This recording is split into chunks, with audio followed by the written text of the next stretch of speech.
audio on demand from Vision Christian Media. Exploring faith and the future.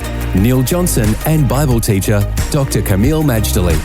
Looking at the character, looking at the life of one of those colourful Old Testament characters, Sampson.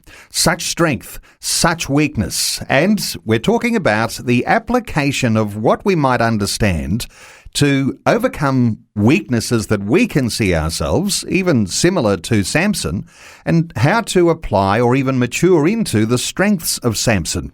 So let's talk about weakness here, Camille. If we focused on weakness for a moment, I imagine there's lots of weaknesses we can point to in Sampson's life.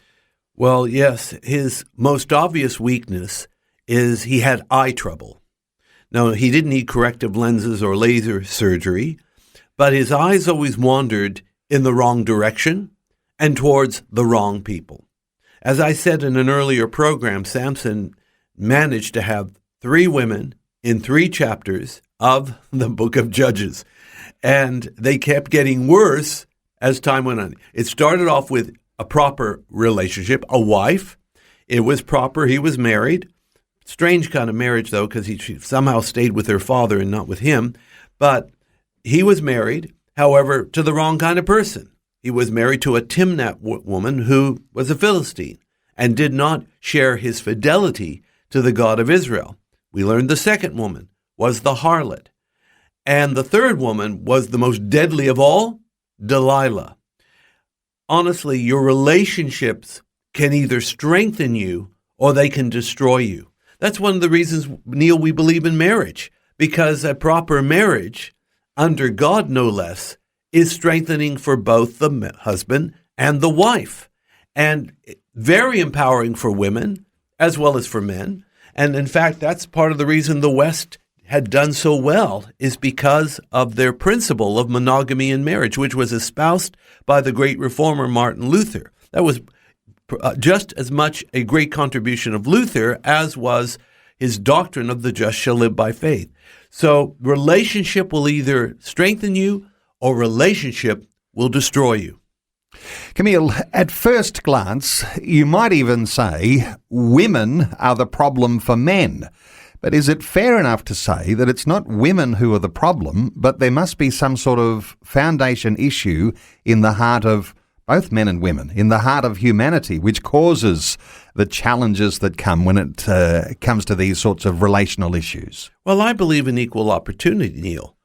It's not just women are a problem for men, but men can be a problem for women. And this is especially becoming the case today when we have so much confusion on things like gender or gender roles, or what does it mean to be a man, or what does it mean to be a woman. I didn't know that such shall we say, speculation or philosophizing was needed or warranted, because after all, we have the Word of God and it tells us what we need to be. But just remember, the Word of God is so countercultural, especially now in our cultural war context, so countercultural. But nevertheless, cultures come, cultures go, but the Word of our God, guess what? It stands forever. So I would just say we are a problem to each other, and sometimes it has nothing to do with our gender. It just has to do with us, and especially that predisposition to do the wrong thing, to think the wrong thing, to say the wrong thing. So I would just say when it came to Sampson, his relationships destroyed him, but not totally. I believe he made it in the end. But it's a warning for us all that when it comes to relating to other people, we better get it right.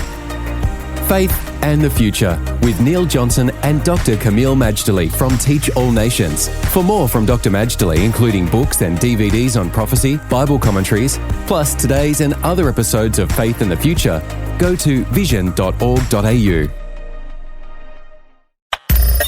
Thanks for taking time to listen to this audio on demand from Vision Christian Media. To find out more about us, go to vision.org.au.